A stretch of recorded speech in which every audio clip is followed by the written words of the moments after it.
ఆకుకూర చేస్తున్నా. తోటకూర, కొయ్యగూర, మెంతెము, కొత్తిమీర అన్నీ కలిపి ఆకుకూర చేస్తున్నా. టమాటా, ఉల్లిగడ్డ, ఎండుమిర్చితోటి చేస్తున్నా. ఎండుమిరపకాయల కారం. ఆయిల్ వేసుకుందాం. గిన్నె పెట్టేసినప్పుడే 3 పావులు ఆయిల్ వేసిన.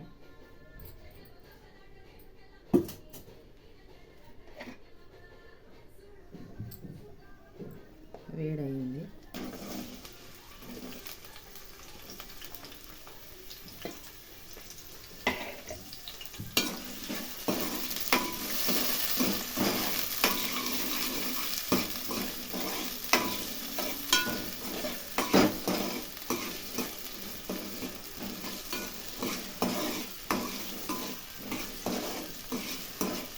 కారం పొడితోటి కూడా టమాటా ఇచ్చేస్తే చాలా బాగుంటుంది. ఒకసారి ట్రై చేయండి. పచ్చిమిర్చితోటి కూడా బాగుంటుంది. దేని టేస్ట్ దాందే.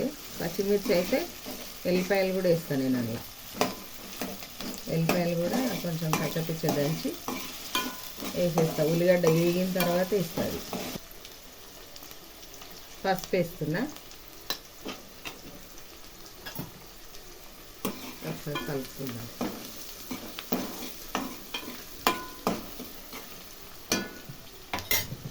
ఆకుకూర కడిగి పెట్టిన.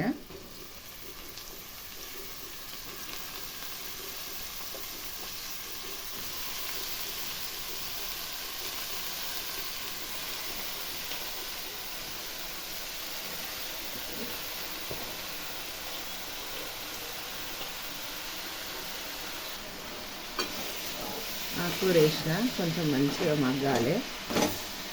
ఇప్పుడు ఇంట్లోనే టమాటా కూడా వేయాలి. టమాటా, ఆకుకూర 2 మగ్గిపోతాయి. చూడండి, టమాటా కూడా వేసేసిన. 2 మగ్గిపోతాయి.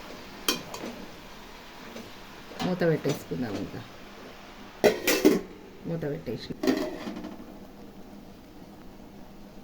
దగ్గరికి అవుతుంది. చూడండి, ఆకుకూర.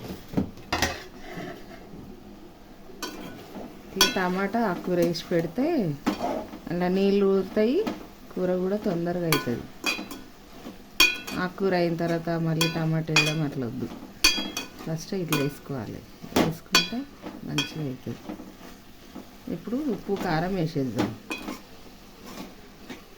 మనకు కొంచెం తెలుస్తుంది కూడా ఎంత అవుతుంది అనేది. దానికి ఉప్పు, కారం ఎంత పడుతుంది అనేది తెలుస్తుంది. కొంచెం దీనికి ఎక్కువనే పడుతుంది, ఎందుకంటే వాటర్ వస్తుంది. ఇప్పుడు మళ్ళీ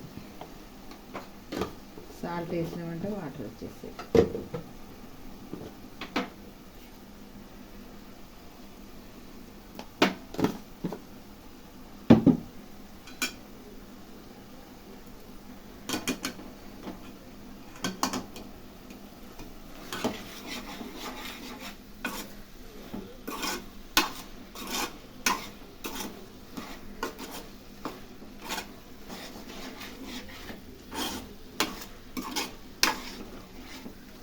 చూడండి, వాటర్ వస్తూనే ఉన్నాయి.